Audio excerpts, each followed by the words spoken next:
What's the effect, not within that regeneration area, but in the areas surrounding it? Is there a ripple effect, negative, positive? There's a lot of things going on, and I think some of the concerns that people have been talking about is, does this positively impact the good stuff, or does it start taking away from the things and the progress that people are making? So we've asked Antonio French, the 21st Ward Alderman.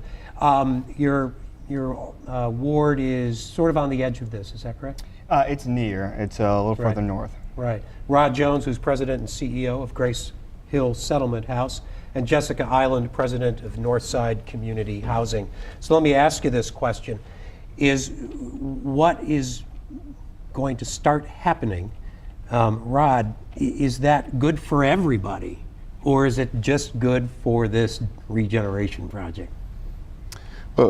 Well, at this point, I think it's too soon to tell, but I suspect that, as you have redevelopment in adjoining neighborhoods like most cities, that there's some benefit in terms of potential growth, and if it actually results in jobs, then there's economic development for all the people who are close by, if we're prepared to meet those opportunities. And so as Sal talks about, part of our responsibility in making sure that there's a benefit is that people are trained and prepared to work, that we're doing our level best to make sure that people understand where the implications may be. For example, if a neighborhood starts to develop and the property value goes up, it's not really somebody's individual choice whether taxes go up and those kinds of things happen. And so, I think it can have its benefits along the pathway as long as people are prepared to meet it. Alderman, when you first started hearing about this, and you probably started hearing about it before the rest of us did, first questions, first concerns, and how have some of those things been addressed? My first concern is always how it affects the people who live there in that community. I've been following this project for many years before I was an alderman, even back in my blogging days. And so my concern has always been the short-term effect versus the long-term effect. What we've seen in the short term, these last 5 to 7 years, has been a negative effect, frankly.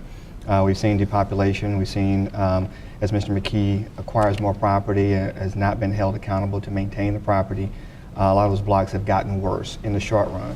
The question is, how long is the short run?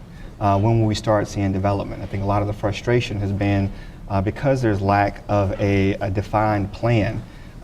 People don't know exactly what the expectations are. And so hopefully, we will see something that benefits not just that area, but the areas around it. The question is, when is that going to happen, and what's it going to look like? Yeah, I want to make sure, we did invite other aldermen. They couldn't all make it. Also remind people that we did invite Paul McKee. He agreed to come and had to cancel. So we're not just sitting around talking about the guy without him knowing it. I'm sure he knows it. Jessica, your response to this, is that a hopeful sense? You guys work hard. All of you are working hard. You don't get a lot of headlines. Right. Was the response good because this is good for everybody, or you're taking away from some of the stuff that's already being done here and maybe pushing it aside? Yeah, well, I would say in our experience with our organization and the communities that we work in, particularly in the Ville and Greater Ville neighborhood, the response has been concerned, as it has been in other areas. And really the concern is, how is this going to impact me and my community, my block, my household? And so as an organization, we try to collaborate as much as possible. We have a mission, which is to provide affordable, high quality, affordable housing to community members, but it really came out of response to community. Yeah, that seems more to be than 40 years ago. That's going to continue to be the issue in this. It's the issue on Twitter tonight. Everybody's saying, where's the gap between the developer and the community? Is the developer listening to the community? The developer is not listening to the community. Let me ask you guys, all of you, is the developer listening to the community? Well, I think the ultimate test is going to be if, when the final plan is put together, does it reflect what the people in that community want to see? Right. And there's going to be lots of final plans, I'm thinking, right? Well, or is there one big, massive master plan?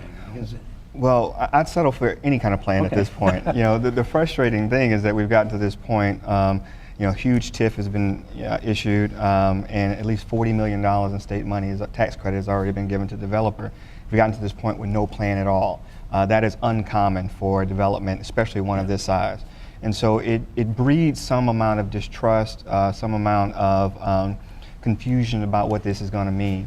And then, of course, the history of the first 2 or 3 years of the project, where it was denial after denial that it was actually him acquiring the property, and people have seen the condition of the property. So it doesn't do a lot to build trust.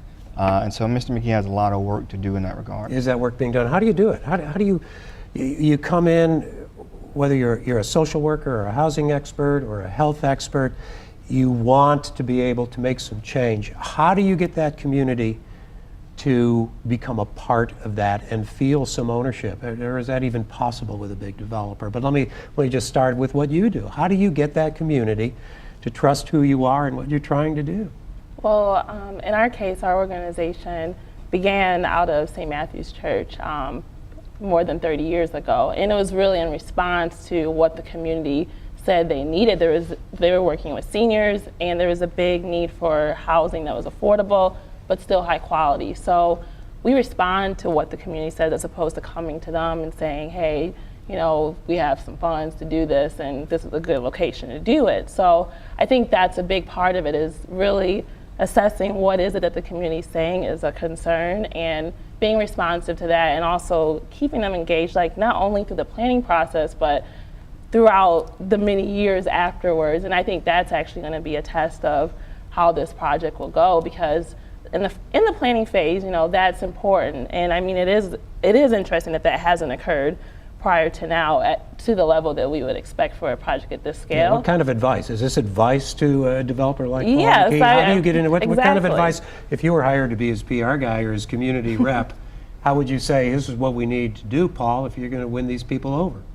Well, I've had a couple conversations with Paul about it, and so I think that my general advice is always, you know, as our organization, we've been for 110 years working in neighborhoods with communities, that people are well capable of articulating what it is that they think and they see, and there's always a balance between what people want and what you can afford or what you can buy. But a key part of it is making sure that you're able to have power with people, meaning that you're able to articulate to people all sides of the coin, and then to be honest with people about what they can have and can't have. I think the other part of And engagement... people have to see where they're going to win in this. Are they going to get something out of it, right? I mean, right now they're worried about what they're going to lose. Well, right now what they're concerned about is the condition of the neighborhood. You know, the folks that have to live next door to some of these properties right now have been asking and want to see those properties stabilized, some of those lots trimmed, maintained, fenced in, and they are frustrated after $40 million of state tax credit money already given. They expected to see something, at least the lawns being maintained. Yeah. Yeah, very quickly, best case, worst case scenario for you on this project. Well, the best case is that Mr. McKee's promises turn out to be true, that we will see large-scale development in North St. Louis, that area repopulated, and a lot of the people who are there will find a place to stay there and be rewarded. Worst case scenario is that you know, the only thing that has been assured so far is that Paul McKee has found a way to be reimbursed for demolition. And so if we continue to subsidize large-scale demolition in that area, you know, a lot of people are acting under the belief that it can't get worse. It can get worse. Yeah, very quickly, yes or no. Will there continue to be issues in the Board of Aldermen that he's going to have to get through? I'm sure as he continues to miss deadlines, he'll have to come back to us and ask for an extension. And you're going to be looking for some indication that it's working? I'm going to keep looking for that plan. Great.